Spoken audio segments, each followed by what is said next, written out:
আরে হ্যাঁ হ্যাঁ, সবাই ওর কাছেই দাঁত তুলতে চায়। এত ভালোভাবে দাঁত তুলে দেয়, এত ভালো দাঁতের চিকিৎসা করে, কেউ ওর কাছে অন্য কোনো ডাক্তারের কাছে যেতেই চায় না। পাড়া পড়শি আত্মীয় স্বজন সবাই। সমস্যাটা কোন জায়গায় জানেন? দাঁত তো ভালো তোলে। আরে বলছিলাম আমার গল্পের নায়কের কথা। ধরুন না হয় নামটা তার অমলেন্দু, ঠিক আছে, নামে কি যায় আসে। তার সমস্যাটা হলো, যখনই কেউ দাঁত তুলতে যায় বা দাঁতের কিছু করাতে যায়, তখন তো সবারই একটু ভয় লাগে, চিৎকার করে, ব্যথা লাগে। সেই চিৎকারটা অমলেন্দুবাবুর একটুও সহ্য হয় না।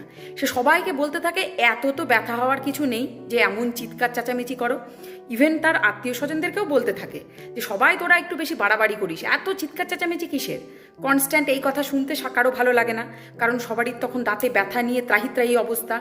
চিকিৎসাটা খুব ভালো করে বলে তার কাছে ছাড়া আর অন্য কাছে কেউ যায়ও না।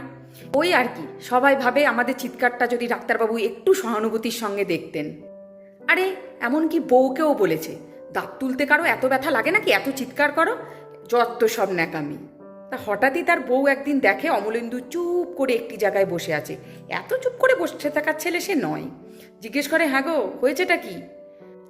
বউকে বলে, আরে তোমরা তো সবাই ঠিকই বলতে, দাঁত তুলতে সত্যিই খুব লাগে গো।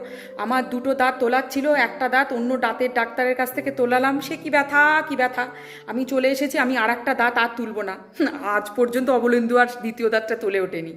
এই গল্পটা আমরা জানতে পেরেছিলাম অমলেন্দুর বউয়ের কাছ থেকে। সে কি মজার কাণ্ড, এখনও তাকে আমরা রাগাই। গল্প হলেও এটা কিন্তু খানিকটা সত্যি। ওই যে বলে না, নিজে ভুগলে তবে সেই ব্যথার কদর বোঝা যায়। ভালো থাকুন সবাই, নমস্কার।